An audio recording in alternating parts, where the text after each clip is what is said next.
অপু বিশ্বাস জানালেন তিনি আবরাম এবং শেজাদকে এক স্কুলে পড়াবেন না, তবে সন্তানকে দেশে কোন স্কুলে পড়াচ্ছেন এবার অপু বিশ্বাস এমন প্রশ্ন নেট মাধ্যমে।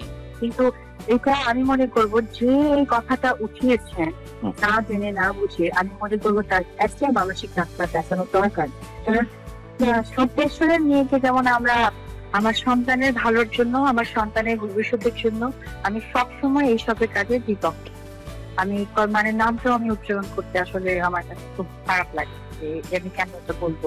আজকে আমার সন্তান নেই, যেখানে আমি 8 বছর লুকিয়ে সংসার করার মতো সৌভাগ্য আমার হয়েছে, আজকে আমার কেন সেখানে আমার সন্তান। অপু বিশ্বাস বললেন, আমার সন্তান সে এমন ভাবে বড় হোক যেন কোনো কালো ছায়া তার উপরে প্রভাব না ফেলুক। আবরাম এবং শেজাদ এক স্কুলে পড়লে নানান রকম সমস্যায় পড়তে হয়, নানা রকম প্রশ্নের সম্মুখীন হতে হয়।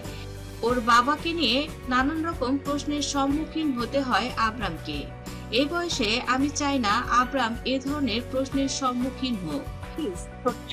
একটা ছোট ভাই তাকে যথেষ্ট পরিমাণে কি আসলে সে তো নিষ্পাপ না, হিসেবে মানুষের দায়িত্ব নিতেছে। একসাথে কাজ করলে ভুল ত্রুটি হইতেই পারে বা কিছু আছে।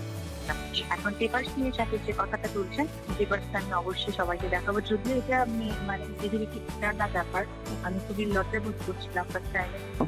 এ কারণে মূলত আবরাম এবং শেজাদের স্কুল আপাতত অপু বিশ্বাস ভিন্ন রাখতে চান, যে কারণে অপু বিশ্বাস এই মুহূর্তে সন্তানকে অন্য একটি স্কুলে ভর্তি করিয়েছেন। তবে স্কুলের নাম এখনো পর্যন্ত প্রকাশ করেননি অপু বিশ্বাস।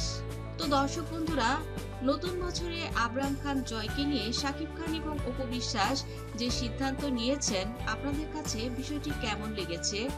সিদ্ধান্তটি কি ভালো ছিল নাকি বিদেশে পাঠালে ভালো হয়? অবশ্যই কমেন্ট করে জানিয়ে দিন। ভিডিওটি ভালো লাগলে লাইক, কমেন্ট, শেয়ার করবেন। ধন্যবাদ।